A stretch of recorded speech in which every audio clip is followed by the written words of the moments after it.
and welcome to the Washington Farm Bureau Update, a podcast designed to provide the latest agriculture, legislative, and Farm Bureau information. I'm Ben Tyndall.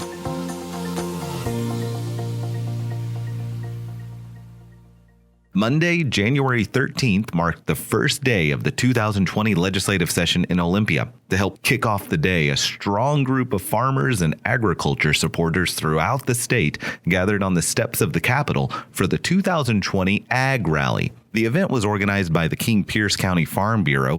Prior to the event, I was able to speak with Rosella Mosby, president of the King Pierce Farm Bureau, over the phone about her goals for the event. Here's some of what she said.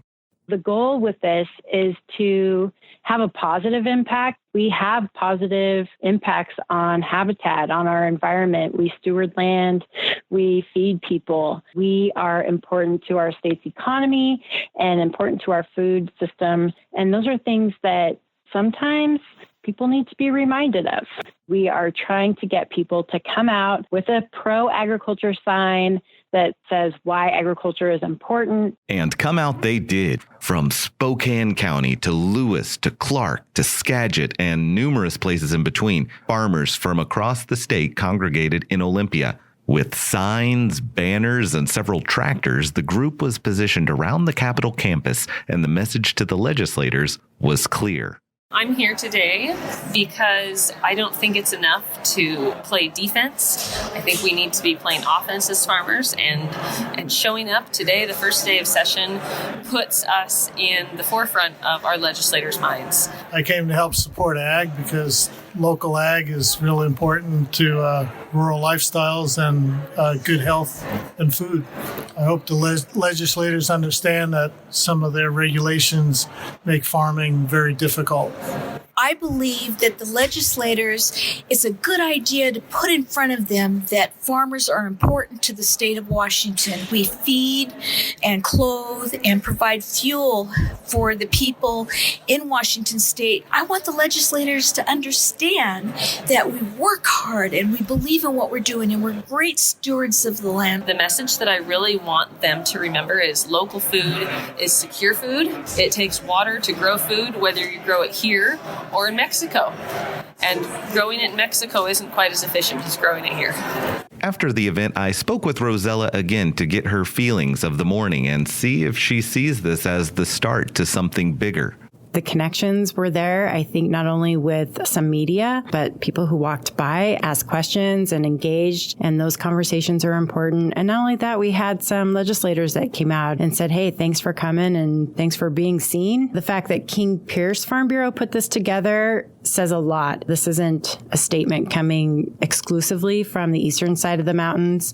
This is where most of our legislators are from. And putting that out there and saying, hey, we've had enough in your home districts. We've had enough where most of our legislators are working out of. And so I think it might be the tip of an iceberg for future events and partnering up with like-minded ag organizations that are trying to preserve agriculture in Washington state.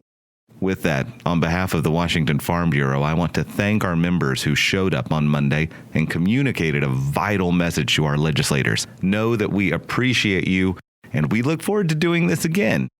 Now, shifting just a little bit, with the legislative work officially underway and bills being considered in committees, I'm sitting with Bree Elsey, Associate Director of Government Relations, to discuss the current session and what we're looking at this week. So, Bree, leading up to session, we heard numerous times that carbon is expected to be a key priority this year.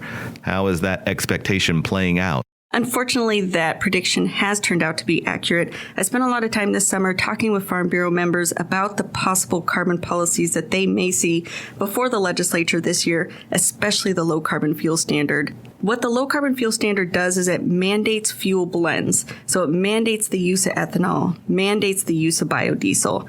And what we know now, coming from a report from the Puget Sound Clean Air Agency from a few months ago, is that we may see fuel increases up to 57 cents a gallon for gasoline and up to 63 cents a gallon for diesel. And this would be incredibly damaging to agriculture. We also saw a report come out of California that saw negligible reductions in emissions, as they have actually implemented a low carbon fuel standard proposal in their state. I understand there is a hearing coming up in the Senate's Environment, Energy, and Technology Committee. What can you tell us about that? There is. So Thursday, January 16th at 10 o'clock, there will be a hearing on Senate Bill 5412, which is the Senate companion to the House's version of the low carbon fuel standard. And this is the perfect time to call, write, email your legislator. If anybody would like to come testify to that fact, we would love to have more people there. The more the better. If you'd like to come testify, please contact the Farm Bureau office and we'll give you all the additional information that you'll need. Finally, as you're walking into this new session, what else are you keeping an eye on that we can be aware of?